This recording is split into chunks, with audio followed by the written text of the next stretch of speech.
Assalamu alaikum. Welcome to a Hilaal exclusive. I'm Lukman Shadrach from the Cape Flats Book Fair that's happening at West End Primary in the Mitchells Plain area. Now, I have the honor of speaking to one of Banyana legends, player, captain, coach, and now author as well, Desiree Ellis. Good afternoon and welcome. Good afternoon. It's been great here, along with Read to Rise, of course. Of course. I think it's important, because reading helps kids develop. Right. So you've now become a budding author. I can only imagine with all your experiences that you've gained over the very many years, this had to happen. I know, I think each and every one of us has a story to tell. I think we tell two little stories, and I think by telling our stories, we inspire the next generation. We don't only inspire the next generation, but we also inspire the communities that we come from, because if I can, then you can. Of course. The festival itself, is it the first time that you've come through? It's the first time that I've come to this festival. I've been to a few others, but it's the first time I come to this one, and I'm really inspired by what I've seen here. Brilliant. Now, Mitchells Plain's got such a vibrant community that's been going on for many years. Kudos to the guys from Read to Rise for holding this fair as well. But tell me more about the book. Where did this epiphany come from? My management agency, Ashley and I was talking, and we were just having a chat, and through that, he said, "That's the title for the book." Right. He said, "Des, you need to tell your story. We need to do a documentary." And then, I was on holiday in Cape Town because currently live in Johannesburg through work. I was on a holiday and I met up with the author, Luke, and we met a few times, and then no, it happened. November last year we started and came out just before the World Cup. Brilliant. And what's the name of the book? The name of the book is Magic. So there we go. It's a nickname that I acquired Okay. when I was playing provincial football. By a very good friend, Michelle, gave me the nickname. She said she kept running around, but she couldn't catch me. I think she's entitled to give you that title as well. Beautiful cover. I like it. It's all in Salt River as well, taken right here in Western Cape as well. Highlights from the book. Would you like to tell our viewers maybe snippets that they can look forward to? I think the way it started, I was born premature. Okay. I was baptized in an incubator. Many things that people don't know. I have a second name, Okay. But it's not in my ID. My name was supposed to be different, but it's not in my ID. And I got teased with that name. It's called my second name, Ellis. Okay. It's also the sacrifices that was made, losing my job, almost losing the house, creating an opportunity for me to go do a UEFA B license, but deciding that what is more important at that time. I didn't have a full-time job, not having to pay a bond for 4 months, Right. not having to pay a car for 4 months. I could have lost both of us making that sacrifices, but then having other opportunities that I grabbed.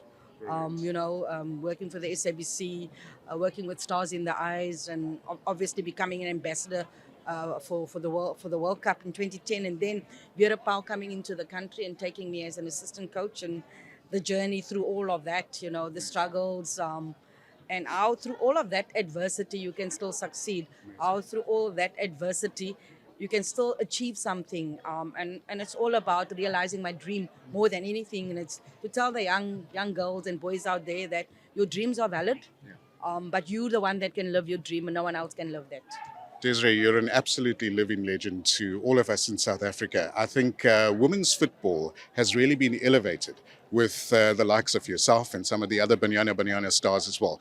For those young ladies that are listening to this interview, what advice do you have for them that would like to get, number one, into football, and number two, as an author? I think always try to be the best that you can every day, because you never know who's watching. Make sure that you live your dream and let no one else live that dream for you. Make sure that you really put in the work, because effort doesn't give you success, but if there's no effort, you don't have a chance of being successful. I think each and every one of us have a story to tell, and I think we tell two little stories. You think that the Desiree that you see on TV is the Desiree that you know, but that's not who I am. I'm playing a role as a coach. I come from a same community that you come from. I have the same struggles that you have, but I've realized my dream. I've worked hard on doing that. I have support, which is really great. My late father first, and then my mother became my biggest prayer warrior. But also, God has really been good. And I can't complain with that. I work with a fantastic group of players, I work with a fantastic group of staff, and together we can achieve more. Where can we find the book should our viewers want to buy one of your copies? I know it's at Exclusive Books, one of the places that I know of. It's at Exclusive Books.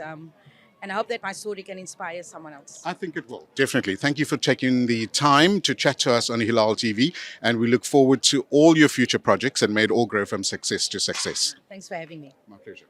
And there we go, Banyana coach and now author as well, Desiree Ellis, talking to us on Hilaal TV. For Hilaal TV, I'm Lukman Shadrach. Assalamu alaikum and welcome back to another Hilaal exclusive. Thanks for joining us at West End Primary in the Mitchells Plain area. It's the Cape Flats Book Fair, and I'm chatting to one of the authors that has come through today and has also written so many books and pieces over the very many years. Tariq, assalamu alaikum, good morning and welcome. Assalamu alaikum, and thanks for having me. It's my absolute pleasure. It's such an honor to be here in an environment like Mitchells Plain, knowing that reading is still a concern. It's still, people are still making a huge effort to inspire our youth as well. But before we get into the book fair, could you kindly give us a bit of history about you being an author and being in the literacy world? Look, I've been writing for some time. Going back many years, I had two publications that were banned in the 1970s, two free newspapers that got banned successively after each other, Young Voice and New Voice. Okay. And I also served on a number of publications in the liberation movement. I was the printer in the liberation movement. So writing has been there for a long time. Books, the last 10 to 15 years. I think the book that probably made the most impact as a bestseller was The Lie of 1652. Next year, the sequel is coming out, by the way, which is on Cape Slavery Facing the Truth, expropriation of labor without compensation.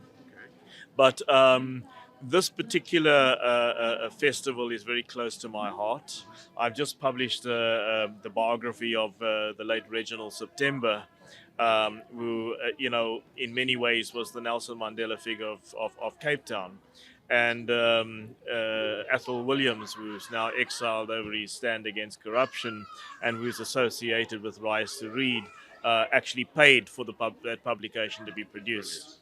So there's a very close feeling there. But also I particularly feel that West End Primary School is a center of excellence on the Cape Flats. Absolutely. And the Cape Flats Book Festival is a center of excellence and is comparable with the other book festivals that we have. We recently had the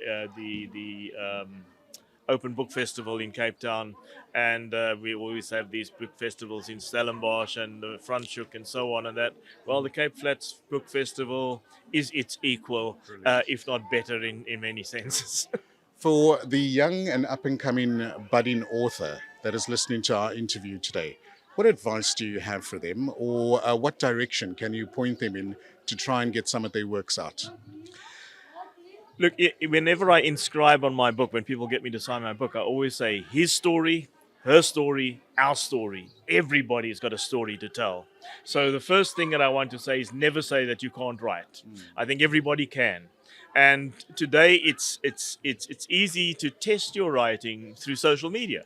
Get onto a blog, get onto Facebook, produce a series of stories. So that's kind of free and easy. The next step is to get into print, and there are two routes to take. The one route is to go to a publisher, and there are a lot of publishers. Some are, have huge gatekeeping issues, and you may not get in through the front door. There are other publishers that are now appearing that are more friendly to particularly young black writers. But then there's also the avenue of self-publishing, where you do all the work yourself. You get your editor, you get it right through to print ready. And then you go to a company that will produce the book at a cost. And then you will try to recuperate that cost through your sales. And it's quite possible to do that. Right. The only problem is that the mainstream bookshops will not stock it if you've self-published. So these are some of the things that you should keep in mind. Yeah. Brother Tariq, Jazakallah so much for chatting to us today as well. And may all your future projects grow from strength to strength. Shukran. And there we go. For Hilaal exclusive, I'm Lukman Shadrach.